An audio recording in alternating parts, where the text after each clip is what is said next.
بالله من الشيطان الرجيم. بسم الله الرحمن الرحيم.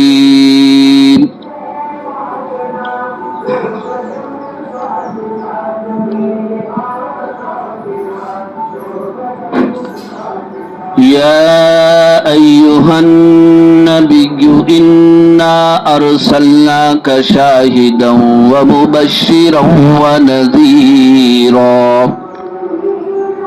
وداعيا إلى الله بإذنه وسراجا منيرا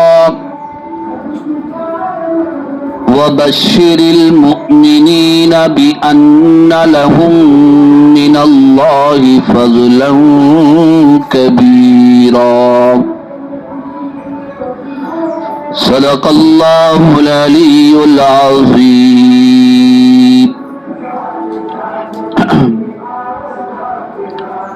محترم خواتین اور عزیز سامعات، الحمدللہ ثم الحمدللہ، ابھی آپ حضرات کے سامنے 22ویں پارے کی سورۃ الاحزاب کی صرف 3 آیتیں، آیت نمبر 45، 46 اور 47 تلاوت کرنے کی سعادت عظمیٰ حاصل کی گئی ہے۔ ہمارا یہ اجتماع اور ہماری یہ محفل اور مجلس دین کے دوسرے محفلوں، مجلسوں اور پروگرام سے ذرا الگ ہے، اس لیے کہ یہ درس قرآن مجید کی محفل ہے۔ اللہ رب العزت کی کتاب قرآن مجید کی تلاوت کی گئی اور اس میں ترجمہ اور اس کے مطابق درس قرآن آپ حضرات کو دیا جائے گا۔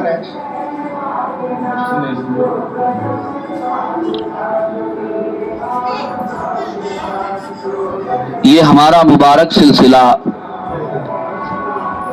آپ کے گاؤں علی پور میں الحمدللہ کئی سالوں سے چل رہا ہے۔ اس محفل کا آغاز اور اس کی شروعات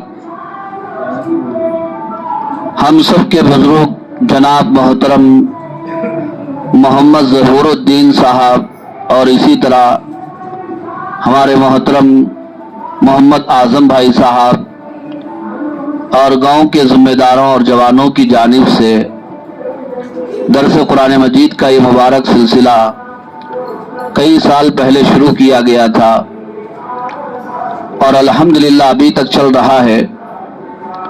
دعا فرمائیے اللہ رب العزت سے کہ اللہ تعالیٰ اس مبارک سلسلے کو ہمیشہ جاری اور ساری رکھے اور اللہ تعالیٰ کی کتاب قرآن مجید سے مجھے اور آپ کو فائدہ حاصل کرنے کی توفیق نصیب فرمائیں۔ درس قرآن مجید کا چراغ روشن ہوا ہے اور اس کی روشنی سے فائدہ اٹھا رہی ہیں علی پور کی خواتین، جو بڑی خوش نصیب ہے۔ میں علی پور کی ماں اور بہنوں کو دل سے مبارکبادی دیتا ہوں کہ ایسا مبارک سفر یا مبارک سلسلہ پورے ظہیر آباد کی کسی محلے اور بستی میں نہیں ہے جو علی پور کے اس علاقے میں چل رہا ہے۔ اللہ کی کتاب قرآن مجید جس جگہ تلاوت کی جاتی ہے اور پڑھی جاتی ہے، رحمت کے فرشتے اس محفل کو گھیر لیتے ہیں، ڈھانپ لیتے ہیں اور ایک دوسرے کو ایسی محفل میں شرکت کی دعوت بھی دیتے ہیں۔ قرآن مجید کی ایک آیت کا سیکھنا اور سکھانا حدیث کے مطابق 1000 نفل رکعت سے افضل اور بہتر ہے۔ قرآن مجید کے بہت سارے حقوق ہیں۔ پہلا حق یہ ہے کہ ہم قرآن پر ایمان لائیں، یہ اللہ کی کتاب ہے اور اس میں جتنی باتیں بیان کی گئی ہیں سب پکی ہیں، سچی ہیں۔ قرآن مجید کا دوسرا حق یہ ہے کہ ہم قرآن کو دیکھ کر صحیح طور پر پڑھنے والے بن جائیں۔ آج کتنے مرد ہیں، کتنی عورتیں ہیں، کتنے جوان ہیں، بزرگ ہیں، کتنی بیٹیاں ہیں جو قرآن مجید کی تلاوت نہیں کر سکتی، قرآن کو پڑھ نہیں سکتے۔ کتنے افسوس کی بات ہے۔ جو کتاب ہمارے نبی کا زندہ معجزہ ہے، جو کتاب ہمارے لیے ہدایت کا سامان ہے، جس کتاب میں اللہ نے روحانی اور جسمانی ہر اعتبار سے شفا اور ہدایت رکھی ہے، ہم اس کی تلاوت نہ کر سکیں، ہم اسے دیکھ کر پڑھ نہ سکیں، تو پھر اس سے بڑی ہماری بد نصیبی کیا ہو سکتی ہے۔ اس لیے آج کی اس محفل میں ہم اس بات کا ارادہ کر کے اٹھیں اور عزم کر کے اٹھیں کہ انشاءاللہ قرآن مجید کو ہم تجوید کے ساتھ، ترتیل کے ساتھ، عمدہ آواز کے ساتھ پڑھنا سیکھیں گے انشاءاللہ۔ قرآن مجید کا یہ بھی حق ہے کہ قرآن کو نہ صرف اس کی تلاوت کی جائے بلکہ قرآن کا ترجمہ بھی پڑھا جائے اور اس کا مطلب بھی سمجھا جائے اور قرآن کے پیغام کو بھی سمجھا جائے۔ صرف تلاوت کی وجہ سے ثواب تو ملتا ہے، ہر حرف پر 1 نیکی اور ہر نیکی پر 10 نیکیاں اللہ تعالیٰ ضرور عطا فرماتے ہیں، لیکن اس کتاب سے مجھے اور آپ کو ہدایت اسی وقت مل سکتی ہے جبکہ تلاوت کے ساتھ ساتھ ہم ترجمہ پڑھیں، ترجمہ سنیں اور اس کی تفسیر سنیں۔ اسی لیے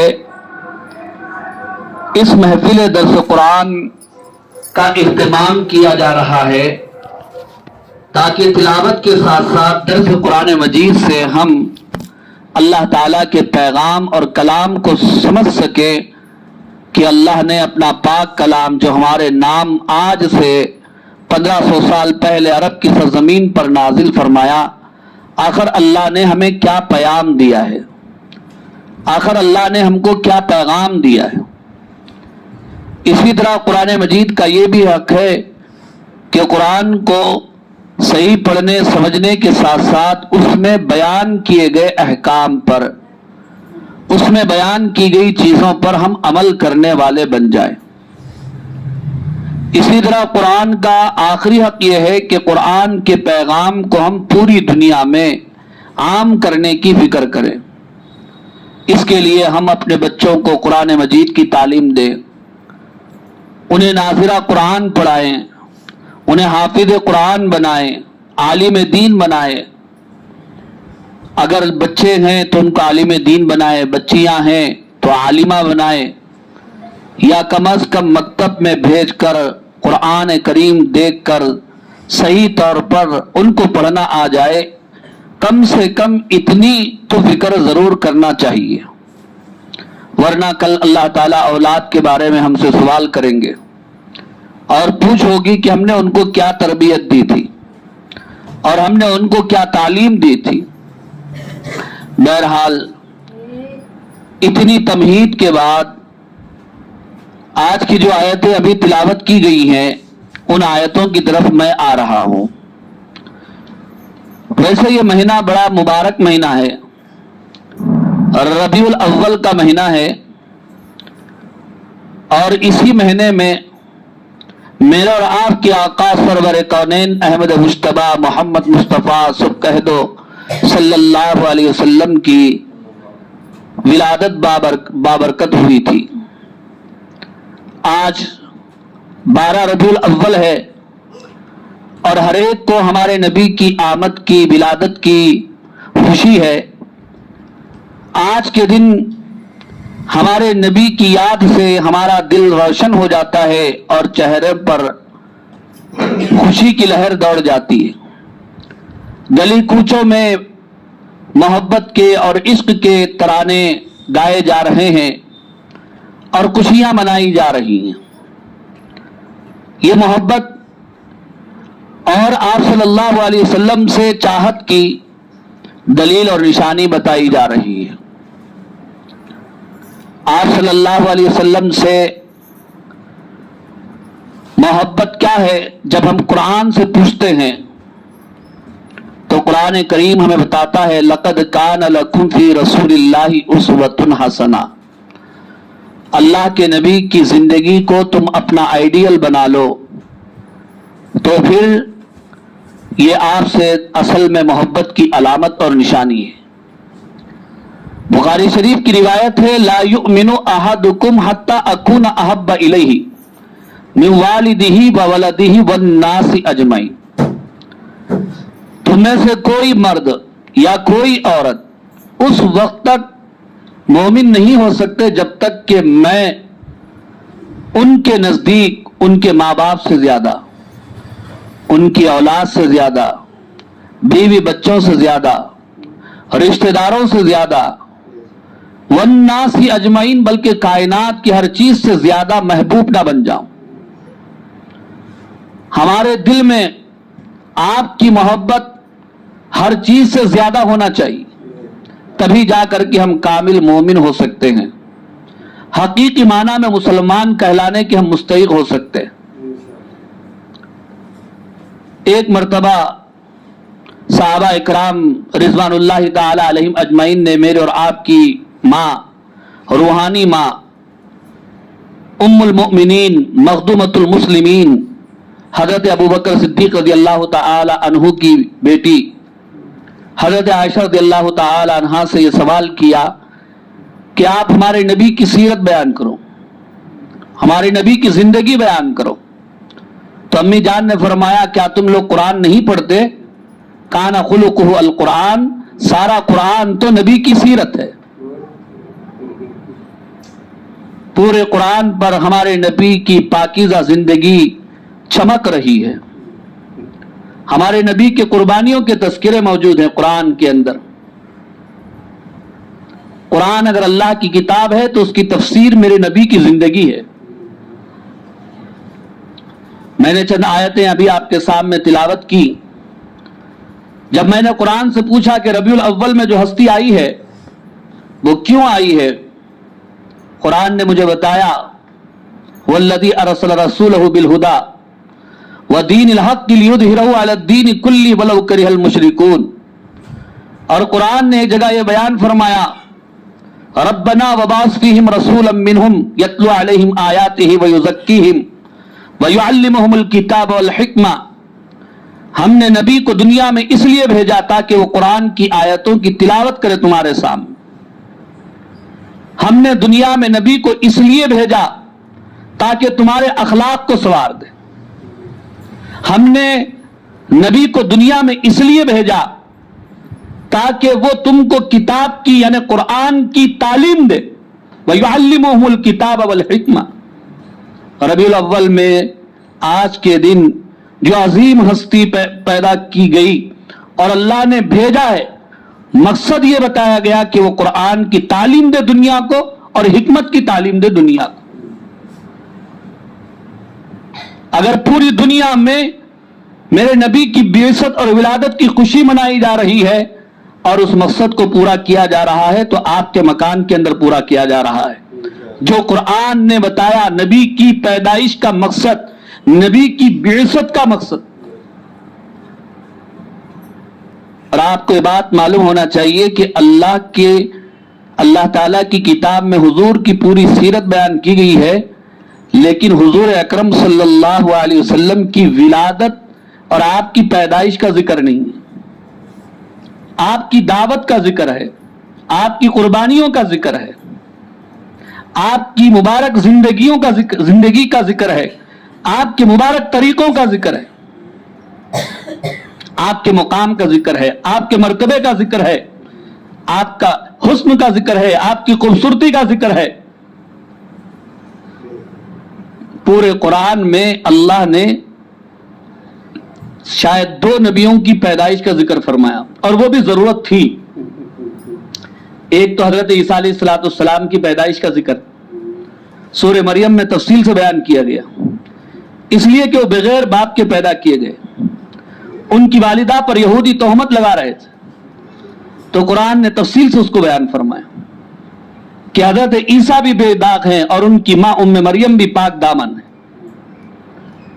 اور اسی طرح حضرت یحییٰ علیہ السلام کی بھی پیدائش کا ذکر سورہ مریم میں ملتا ہے، اس لیے کہ ان کے والد محترم حضرت زکریا علیہ السلام ہیں، جنہوں نے بڑھاپے میں اللہ سے اپنے لیے اولاد مانگی تھی. ان کی پیدائش کا ذکر ملتا ہے. تو نبیوں کی پیدائش باعث خوشی ہے، لیکن نبیوں کی زندگی اصل مقصد ہے. مکے میں آج جو ہستی پیدا ہوئی تھی، عبد المطلب کے گھر جو پوترا پیدا ہوا تھا، عبداللہ کے گھر جو لال پیدا ہوا تھا، ہم نے قرآن سے پوچھا تو قرآن نے ہم نے آمینہ کے لال کو دنیا میں آنے کا مقصد قرآن نے بتایا. دیکھیے سورہ احزاب کی یہ چند آیتیں ہیں، اللہ کیا بیان فرماتے ہیں. یا ایھا النبی، یا ایھا النبی، اے نبی. نبی ہمارے نبی کا نام نہیں ہے، لقب ہے. ایک ہے نا جیسا کہتے مفتی صاحب، تو میرا نام نہیں ہے مفتی صاحب، یہ میرا لقب ہے. ڈاکٹر صاحب، یہ ڈاکٹر صاحب نام نہیں ہے، لقب ہے. انجینئر صاحب نام نہیں ہے، لقب ہے. اور کسی آدمی کا، کسی بڑے آدمی کا، تعلیم یافتہ آدمی کا نام لے کر پکارنا بے ادبی سمجھا جاتا ہے، اس لیے اس کے لقب سے لوگ پکارتے ہیں، مفتی صاحب، ڈاکٹر صاحب، انجینئر صاحب. لیکن قرآن میں سورہ فاتحہ سے لے کر آخری سورت سورہ ناس ہے، پورے قرآن میں اللہ نے اپنے نبی کا نام لے کر، ہمارے نبی کو اللہ نے نام لے کر نہیں پکارا. کئی نبیوں، کئی پیغمبروں، کئی رسولوں کو اللہ نے نام لے کر پکارا. جب حضرت آدم علیہ السلام کا ذکر آیا تو اللہ نے کہا یا آدم، اے آدم آپ اور آپ کی بیوی جنت میں رہیے، کھلا موجود نام لے کر. نوح علیہ السلام کا ذکر آیا، قرآن نے کہا یا نوح، اے نوح علیہ السلام اپنی کشتی سے اتر جائیے. یحییٰ علیہ السلام کا ذکر آیا، قُذِلْ یحییٰ، اے یحییٰ تم کتاب کو مضبوطی کے ساتھ پکڑو. حضرت موسیٰ علیہ السلام کا ذکر آیا تو قرآن نے کہا یا موسیٰ لا تخف، اے موسیٰ تم ڈرو مت، اس اژدہے کو اپنے ہاتھ سے پکڑو، وہ عصا بن جائے گا. لیکن جب قرآن ہم پڑھتے ہیں، ہمارے نبی کا ذکر آتا ہے، ہمارے نبی کا مقام، ہمارے نبی کا مرتبہ دیکھو، اللہ نام نہیں لیتے، بلکہ جب اپنے نبی کو پکارتے ہیں تو کہیں کہتے ہیں یا ایھا المزمل، مزمل اے کالی کملی والے، یا ایھا المدثر اے چادر میں لپیٹ کر سونے والے، یا ایھا النبی اے نبی، یا ایھا الرسول اے رسول. پورے قرآن میں اللہ نے یا محمد کہہ کر نہیں پکارا. کہیں یہاں پر بھی اللہ نے کیا فرمایا، یا ایھا النبی، اے نبی، انا ارسلناک، ہم نے آپ کو رسول بنا کر بھیجا. شاہدہ، آپ کی ایک صفت یہ ہے کہ آپ شاہد ہیں. شاہد کہتے ہیں گواہی دینے والا. اللہ کے نبی صلی اللہ علیہ وسلم گواہی دینے والے ہیں کئی اعتبار سے. ایک تو اس اعتبار سے کہ اللہ کے حضور ہمارے نبی کل قیامت کے دن فرمائیں گے اے اللہ آپ نے مجھ کو جو ذمہ داری دی تھی آپ کا پیغام اور آپ کی باتیں آپ کے بندوں تک پہنچانے کی، میں نے وہ ساری باتیں میری امت تک اور آپ کے بندوں تک میں نے پہنچا دیا. چنانچہ حجۃ الوداع کے ذکر میں یہ تفصیل ملتی ہے. عرفات کے میدان میں صحابہ اکرام سارے موجود ہیں. اللہ کے نبی نے ان سے سوال کیا کہ بولو میں نے اللہ کا پیغام تم تک پہنچایا نہیں پہنچایا؟ سب نے بیک زبان ہو کر کہا اے اللہ کے نبی آپ نے تو اللہ کا پیغام ہم تک پہنچا دیا ہے. تو اللہ کے نبی نے اپنی انگلی کو آسمان کی طرف اشارہ کیا. اللہم اشہد، اے اللہ آپ گواہ رہیے، یہ اقرار کرتے ہیں کہ میں نے آپ کا پیغام ان تک پہنچا دیا. شاہد، گواہی دینے والے. کل حشر کے میدان میں اللہ تعالیٰ کے سامنے ساری قومیں ہوں گی، اور جب اللہ حساب لیں گے نوح علیہ السلام کی قوم کہے گی ہم تک کوئی سمجھانے والا نہیں آیا تھا، اور دوسرے پیغمبروں کی قومیں کہیں گی کہ ہم تک کوئی پیغام پہنچانے والا نہیں آیا تھا. اب سب نبی اور پیغمبر حیران ہیں کہ ہم نے تو اللہ کے پیغام کو ان تک پہنچایا اور یہ انکار کر رہے ہیں. اتنے میں اللہ کے نبی صلی اللہ علیہ وسلم کھڑے ہو کر گواہی دیں گے کہ ان سارے نبی اور پیغمبروں نے اللہ کے پیغام کو پہنچایا تھا، ایمان کی دعوت دی تھی، اور ان لوگوں نے انکار کیا تھا. تو ہمارے نبی شاہد ہیں، گواہی دینے والے. آج ضرورت اس بات کی ہے کہ ہمارے نبی کی یہ صفت ہمارے اندر آ جائے. کس طور پر آ سکتی ہے وہ صفت؟ وہ صفت اسی وقت آ سکتی ہے جب ہم دین کی محنت کریں گے. ہم بھی چل پھر کر لوگوں کو جا کر کلمے کی دعوت دیں گے تو ہم بھی شاہد بنیں گے. ہم بھی کہیں گے اللہ ہم نے آپ کے پیغام کو آپ کے بندوں تک پہنچایا تھا. اگر عورتیں ہیں تو گھروں میں ان کی ذمہ داری ہے وہ شاہد بنے، اپنے بچوں کو دین کی تعلیم دیں، اپنی اولاد کو دین کی تربیت دیں. وہ شاہد بنے، وہ بھی گواہی دینے والے بنے. یا اللہ ہم نے آپ کے نبی کے پیغام کو، آپ کے دین کو اپنے بچوں کو ہم نے بتایا تھا اور سکھایا تھا. شاہد ہم بھی بننا چاہیے. پھر اللہ تعالیٰ فرماتے ہیں اے نبی ہم نے آپ کو مبشر بنایا. مبشر کہتے ہیں خوشخبری سنانے والا، مبارکبادی دینے والا. ہمارے نبی صلی اللہ علیہ وسلم جو بندے ایمان لائے ہیں ان کو جنت کی خوشخبری دینے والے. اس سلسلے میں وہ واقعہ بیان کیا جاتا ہے، غزوہ تبوک کا موقع ہے. 3 صحابی اس غزوے میں شریک نہیں ہوئے. اللہ کا عتاب اترا کہ ان کا مقاطعہ کیا جائے، ان سے بات چیت بند کی جائے. 50 دن ان کے اوپر گزر گئے. حضرت کعب رضی اللہ تعالی عنہ ہیں. پھر 50 دن کے بعد وہی آئی، ان کی توبہ قبول ہوئی تو اللہ کے نبی صلی اللہ علیہ وسلم نے کہا کہ لو خوشخبری حاصل کرو، تمہاری توبہ قبول ہو گئی. اس طرح ہمارے نبی خوشخبری دینے والے. ہمارے نبی صلی اللہ علیہ وسلم نے عورتوں کو بھی خوشخبری دی کہ جو عورت اپنے گھر میں رہ کر 5 وقت کی نمازوں کا اہتمام کر لے، رمضان کے روزے رکھ لے اور اپنی حفاظت کر لے، شوہر کی اطاعت کر لے، بس یہ 4 کام کر لے، میں مبشر خوشخبری دینے والا، وہ جنت کے جس دروازے سے چاہے جنت کے اندر داخل ہو جائے. آج مجھے اور آپ کو بھی مبشر بننا ہے، خوشخبری سنانے والا اللہ کے بندوں کو. عورتیں ہیں تو اپنے گھروں میں اپنے بچوں کو دین کی خوشخبری سنائے. یہ ربیع الاول میں ہمارے نبی صلی اللہ علیہ وسلم کی بعثت اور ولادت کا مقصد ہے ہم شاہد بنے، ہم مبشر بنے، خوشخبری دینے والے. اور آگے اللہ کیا فرماتے ہیں وَنَذِيرًا، اے نبی ہم نے آپ کو ایک تو شاہد بنایا، مبشر بنایا، اور ہم نے آپ کو نذیر بنایا. نذیر کے معنی آتے ہیں محبت سے ڈرانے والا. آپ صلی اللہ علیہ وسلم اپنی قوم کو ڈرانے والے تھے، اپنی قوم کو متنبہ کرنے والے تھے.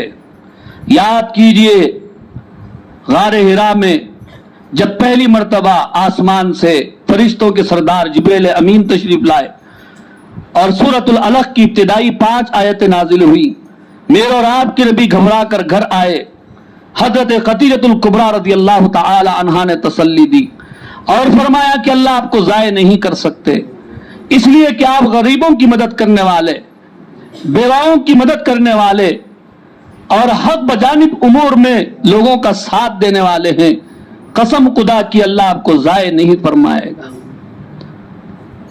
جب آپ نے اپنی نبوت کا اعلان کیا، مائیں اور بہنیں بڑی خوش نصیب ہے، سب سے پہلے حضور پر ایمان لانے والا وہ کوئی مرد نہیں تھا بلکہ وہ ایک عورت تھی، حضرت خدیجہ الکبریٰ رضی اللہ تعالی عنہ۔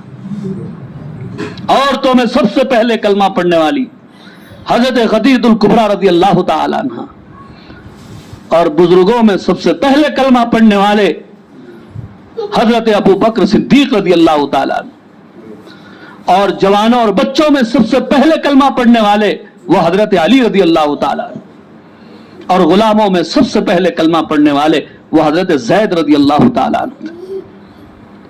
یہ چھوٹا سا قافلہ تھا، لیکن یہی قافلہ بعد میں جا کر کے بڑے بڑے لشکروں پر بھاری پڑ گیا۔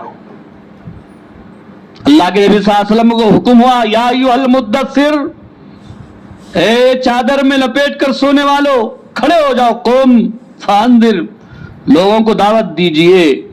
اللہ کے نبی صلی اللہ علیہ وسلم تشریف لے گئے خانہ کعبہ کے صحن میں، صفا پہاڑ کی چوٹی پر آواز دی، یا صباحا۔ مکہ کے لوگ جمع ہو گئے کہ یہ آواز تو جانی پہچانی لگ رہی ہے، اور یہ تو محمد صلی اللہ علیہ وسلم کی آواز ہے۔ جب سب جمع ہو گئے تو اللہ کے نبی صلی اللہ علیہ وسلم نے ان سے ایک سوال کیا کہ لوگوں تم مجھے یہ بتاؤ، اگر میں یہ کہوں کہ اس پہاڑی کے پیچھے ایک لشکر ہے جو تم پر حملہ کرنے والا ہے، کیا تم میری بات پر یقین کرو گے؟ تو پورے مکے والوں نے ایک زبان ہو کر کہا، اے محمد صلی اللہ علیہ وسلم، ہم نے آپ کی پوری زندگی میں آج تک کبھی بھی جھوٹ بولتے ہوئے نہیں دیکھا، ہم آپ کی بات پر یقین کرتے ہیں۔ تو آپ نے کہا کہ پھر سنو، میں تم کو ڈراتا ہوں، قولوا لا الہ الا اللہ تفلحوا، اے لوگو لا الہ الا اللہ کہہ لو، کامیاب ہو جاؤ گے۔ بس یہ اعلان سننا تھا، مکے کی فضاؤں میں زلزلہ آ گیا اور کفر کے سردار بھپر گئے، غضبناک ہو گئے۔ کوئی اور نہیں، آپ کی مخالفت میں آواز بلند کرنے والا سب سے پہلے وہ آپ کا چچا ابو لہب تھا۔ کہنے لگا، تبا لک سائر الیوم لہذا جمعتنا، اے محمد صلی اللہ علیہ وسلم، آپ کا سارا دن خراب ہو جائے، کیا اسی لیے تم نے ہم کو یہاں پر دعوت دی تھی، یہاں پر جمع کیا تھا؟ پھر اس کے بعد مکے کی سرزمین پر میرے نبی کے ساتھ، ہمارے صحابہ کے ساتھ کیا کچھ نہیں کیا گیا۔ حضرت بلال رضی اللہ تعالی عنہ کو مکے کی سرزمین پر اور گرم ریت پر دوپہر میں لٹایا جاتا اور سینے پر پتھر رکھا جاتا اور ان سے کہا جاتا کہ ایمان سے پھر جاؤ۔ حضرت خباب رضی اللہ تعالیٰ عنہ کو انگاروں پر لٹایا جاتا اور ان سے کہا جاتا کہ ایمان سے پھر جاؤ، لیکن یہ لوگ ایک ہی رٹ اور ایک ہی ان کی آواز تھی، احد احد، اللہ ایک ہے، اللہ ایک ہے۔ ہمارے نبی صلی اللہ علیہ وسلم کو مجنون کہا گیا، ہمارے نبی صلی اللہ علیہ وسلم کو جادوگر کہا گیا، ہمارے نبی صلی اللہ علیہ وسلم کو ساحر کہا گیا، ہمارے نبی صلی اللہ علیہ وسلم کو کاہن کہا گیا، ہمارے نبی صلی اللہ علیہ وسلم پر ڈھیلے مارے گئے۔ ہمارے نبی صلی اللہ علیہ وسلم جب صحن کعبہ میں نماز پڑھ رہے تھے، دشمنوں نے لا کر کے اجڑی ڈال دی اور آپ کی بیٹی حضرت فاطمہ الزہرا رضی اللہ تعالی عنہا نے پہنچ کر اس اجڑی کو ہٹایا۔